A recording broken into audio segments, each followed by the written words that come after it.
You're listening to the newest episode of Life Equals Choices, Choices Equal Life, with your host, Kim Olver. Hi, this is Kim, and welcome to the 16th episode of Life Equals Choices, Choices Equal Life. This week, I want to continue our conversation about self-discovery. Often I hear high school or college graduates talking about a gap year in their education, using the phrase, "I want to find myself," as the main reason. If someone needs to find themselves, how do they know they are lost? You already have a picture of yourself in your quality world, whether it's your own ideal version of yourself or one you've created based on the expectations of others. You are constantly comparing your perception of self with the ideal, perfect picture in your quality world. Everyone finds themselves lacking when compared to perfection. Successful, attractive, or athletic people have insecurities.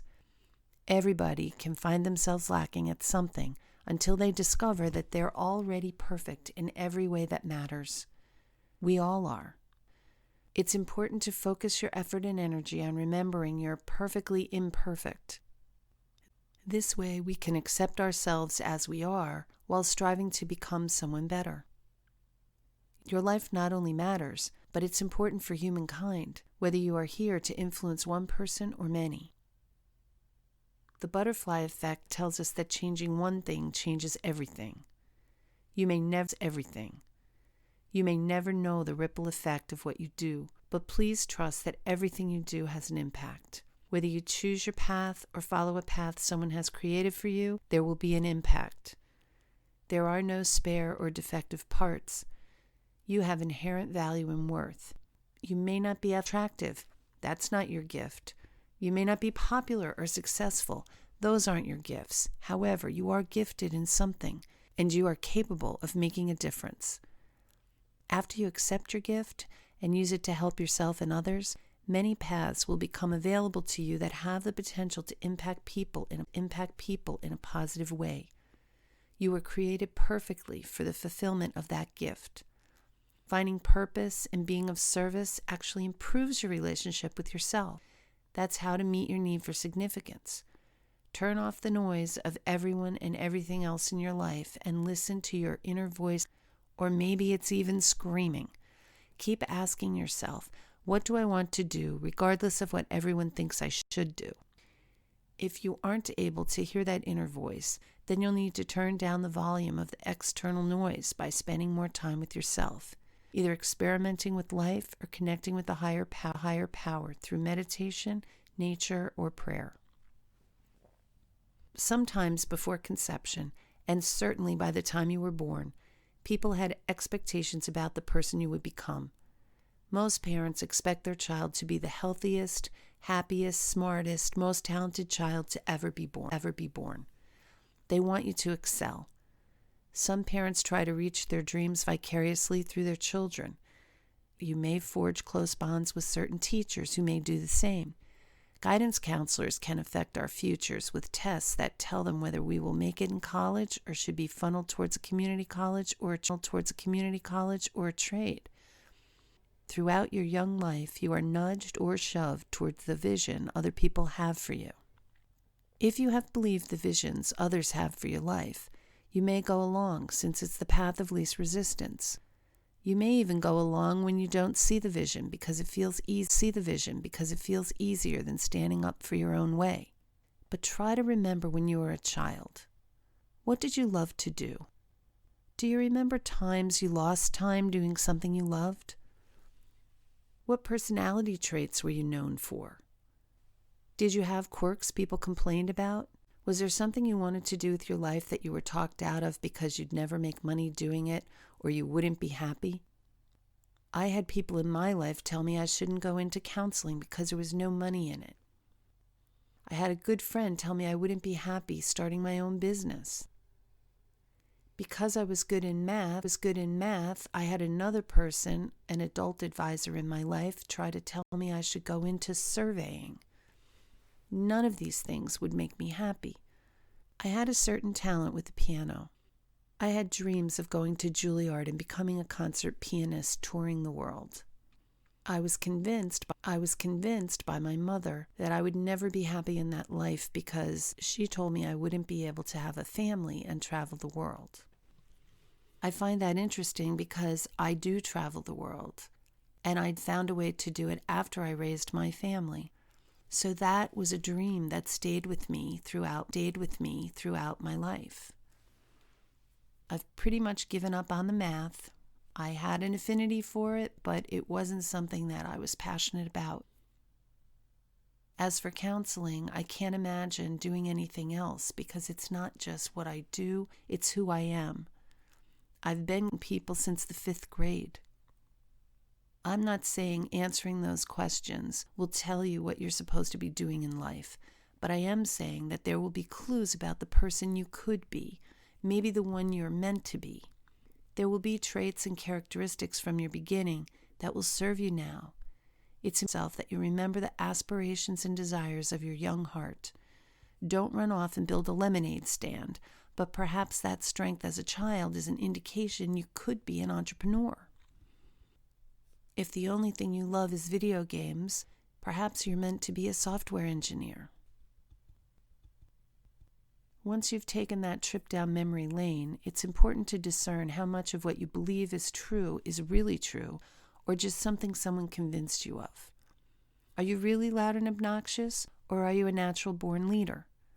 Are you truly shy, or just an introvert needing to recharge? Are you simply convincing? How many of your labels are related to culture or gender? What were you taught about men and women? When I was growing up, I was told a woman never wants to make more than her husband because it will cause him to be insecure. This is a cultural concept that may or may not, but rather than dimming your light so someone else will shine brighter, you may want to find a partner who doesn't mind sharing light with you. Sometimes when we're in a relationship, it's challenging to see ourselves as separate from that relationship. But often in hindsight, when the relationship ends, you see how you gave up a lot of things that were important to you peacefully in that relationship. I'm not saying that relationships are without compromise or sacrifice, but you shouldn't have to lose parts of yourself to be in a successful relationship. If you must hide or deny parts of yourself to be with someone, maybe you're better off with someone else or even alone. Love is supposed to add to who you are, not take away. One of my personal mantras is, for me to commit to an exclusive relationship, I need my partner to love me because of who I am, not in spite of who I am, as I will also do for him. You need to create a quality world picture of yourself as who you really are, the person you are created to be. As you begin to align your thoughts and behaviors to sync with that version of yourself, strengthening the relationship you have with self will naturally follow. As you begin to like yourself more and more, you will solidify the best version of yourself in your quality world. Then, when you compare the person you are with the person you want to be, there will be harmony. You will be measuring with the correct yardstick instead of the stick someone else wants you to use. Of course, you'll still see some shortcomings. That's what quality world pictures are there for. There will be things that you can improve. That's what the whole field of self-discovery and self-growth and self-development is all about.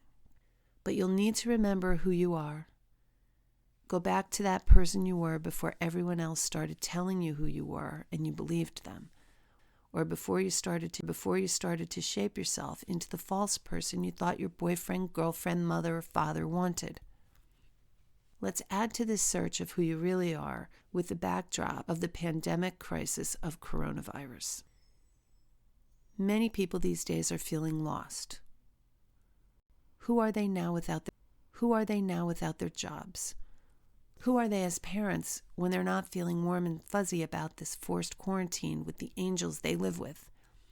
Who are spouses when they are cooped up with each other and getting on each other's nerves?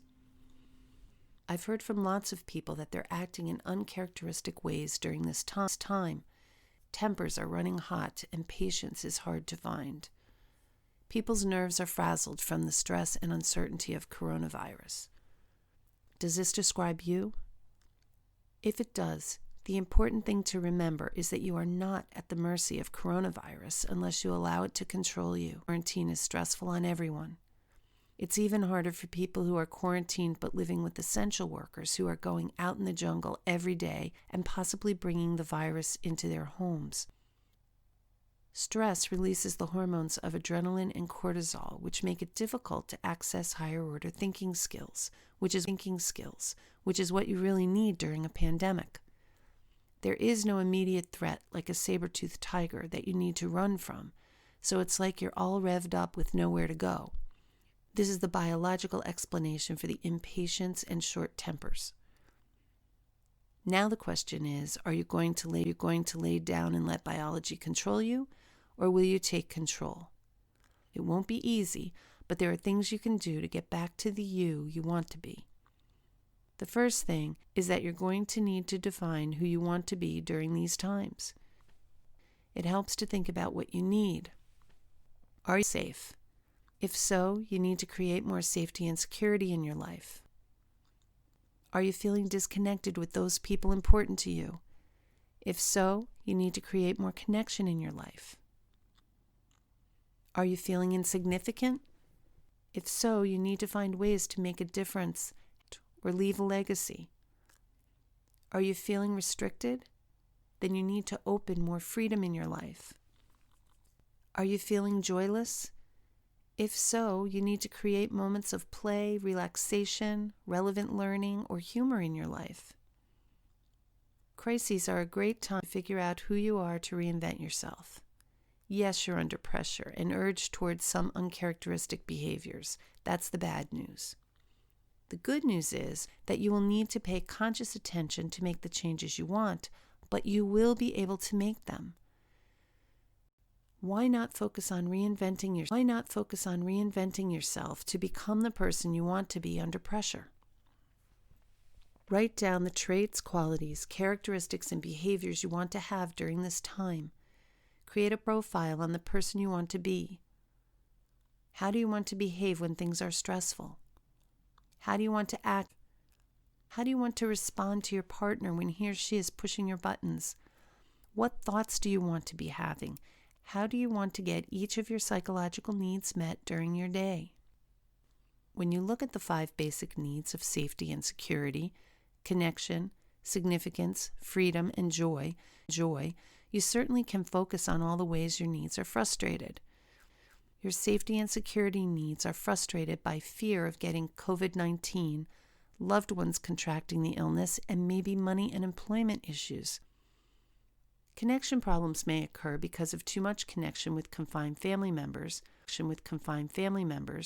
or not enough connection and not being able to touch your loved ones. You might be feeling insignificant because of loss of work or an inability to handle things you used to manage easily. I've been hearing from many people they're having trouble motivating themselves and staying focused during this time. It's challenging to feel free when you're expected to shelter in place, and where is the joy when you're unable to live your life the way you want to? All of those issues are legitimate, and you can spend your day focused on the lack. When you do, it will lead to short tempers and impatience. If you're looking to be a different person in this crisis, there is a flip side, and all that's required is for you to turn over the bad side and look at the good. As for safety and car accidents are down, crime is down. All the things that happen in any given day chalked up to accidents will not be occurring to any significant degree because most people are in their homes. As for connection, because people are frustrated with their inability to see people they care about, they may actually, with extra time to spend, they're able to set up Zoom meetings, FaceTime, or Skype calls to be able to not only talk, but also to see one another. People are making phone calls and sending texts to check on people who live alone, people they wouldn't normally reach out to. If you're home with family members, you're able to use this time to make your days special, filled with loving, creative family time. As for significance, many people are using this downtime to pursue creative endeavors that they had on their I'll get to it someday lists. I am helping people are using this time to organize and clean out areas that haven't been organized in a long time, like closets, drawers, and garages. Some people are journaling to have a record of this historic time. There are lots of opportunities to feel significant by volunteering to help others. The opportunity to experience perspective. You could focus on the things you can't do, or you could focus on the things you can.